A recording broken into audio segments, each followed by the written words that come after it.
Cell ఫోన్లు పోగొట్టుకుంటే CEIR యాప్లో నమోదు చేసుకోవాలన్నారు రాజేంద్రనగర్ డీసీపీ జగదీశ్వర్ రెడ్డి. ఈ యాప్లో వివరాలను గుర్తించి స్వాధీనం చేసుకుని సెల్ ఫోన్లు అప్పగిస్తామన్నారు. ఇప్పటి వరకు 57 మంది బాధితులకు సెల్ ఫోన్స్ అందిస్తామని చెప్పారు.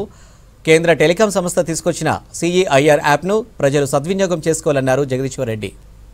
తల్లిదండ్రులు కావాలని మీ కలను సాకారం చేసుకోండి. ఓఎస్ఎస్ ఫర్టిలిటీ వారి తక్కువ ధర సంతానోత్పత్తి చికిత్సతో అపాయింట్మెంట్స్ కొరకు కాల్ చేయండి 7825893699. సో ఇప్పుడు మన సెంట్రల్ గవర్నమెంట్ టెలికాం ద్వారా ఒకటి మనకు సిఈఐఆర్ యాప్ అని ఒకటి పెట్టారు.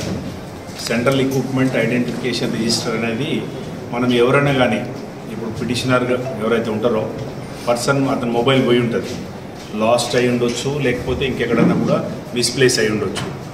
సో అట్లాంటి పరిస్థితుల్లో అతను ఇమీడియట్గా కంప్లైంట్ సిఐఆర్ యాప్కి పోయి ఫిలప్ చేస్తే అందులో అతని ఐఎంఈ నెంబరు, ఫోన్ మోడలు, అతని కాంటాక్ట్ నెంబరు ఇవి షేర్ చేస్తే ఆటోమేటిక్ మొబైల్స్ అవి కన్సర్న్ ఎక్కడ పోయినాయి ఆ ప్లేసు అవి చెప్తే ఆటోమేటిక్ ఈ సర్వీస్ ప్రొవైడర్స్ నుంచి ఆ మొబైల్స్ డేటా ఇమీడియట్గా ప్రొవైడ్ చేసి మాకు ఇన్ఫర్మేషన్ రావడం ద్వారా మనం ట్రాక్ చేసి వాటిని పట్టుకోవడం జరుగుతూ ఉంది.